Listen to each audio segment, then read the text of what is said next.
Dongeng sebelum tidur, pastikan kamu sudah ke kamar mandi untuk cuci muka, tangan, dan juga kaki, serta buang air kecil agar tidak ngompol. Selalu sayangi dan dengarkan nasihat dari ayah dan bunda. Pada zaman dahulu kala, hiduplah dua saudari tiri bernama Bawang Merah dan Bawang Putih. Bawang Putih hidup bahagia bersama kedua orang tuanya sampai pada akhirnya sang ibu meninggal dunia. Sekian tahun lalu, ayah Bawang Putih menikah dengan seorang wanita yang sudah memiliki anak seumuran dengan Bawang Putih. Namanya Bawang Merah. Mereka hidup rukun dan saling menyayangi satu sama lain. Hingga pada suatu ketika, sang ayah pergi berburu di hutan. Kemudian diterkam harimau dan tidak bisa diselamatkan. Keluarga Bawang Putih diselimuti duka dan sedih.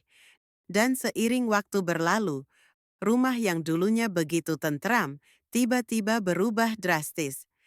Setiap hari, Bawang Putih dipaksa mengerjakan semua pekerjaan rumah.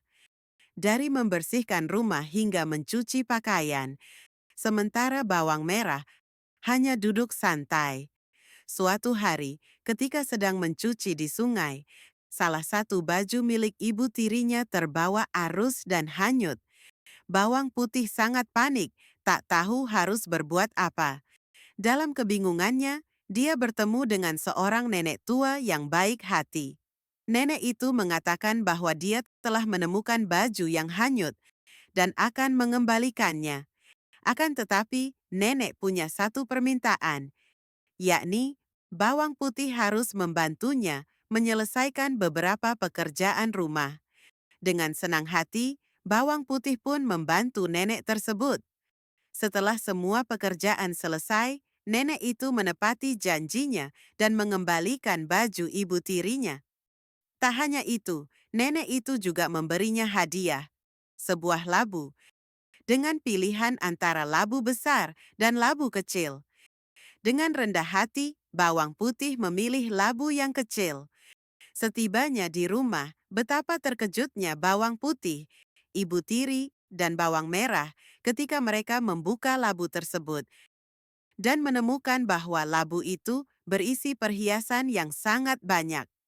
Tergiur dengan nasib baik Bawang Putih, keesokan harinya Bawang Merah meniru apa yang dilakukan oleh Bawang Putih. Dia sengaja menghanyutkan bajunya dan mencari nenek yang sama. Ketika diberi pilihan, Bawang Merah dengan rakus memilih labu yang besar, berharap mendapatkan lebih banyak harta. Namun, saat labu itu dibuka, isinya adalah ular-ular berbisa yang mengerikan. Peristiwa ini menjadi pelajaran bagi Bawang Merah dan ibunya. Mereka menyadari bahwa keserakahan dan perilaku buruk mereka terhadap Bawang Putih adalah sebuah kesalahan besar. Dengan hati yang penuh penyesalan, mereka meminta maaf kepada Bawang Putih atas semua yang telah mereka lakukan.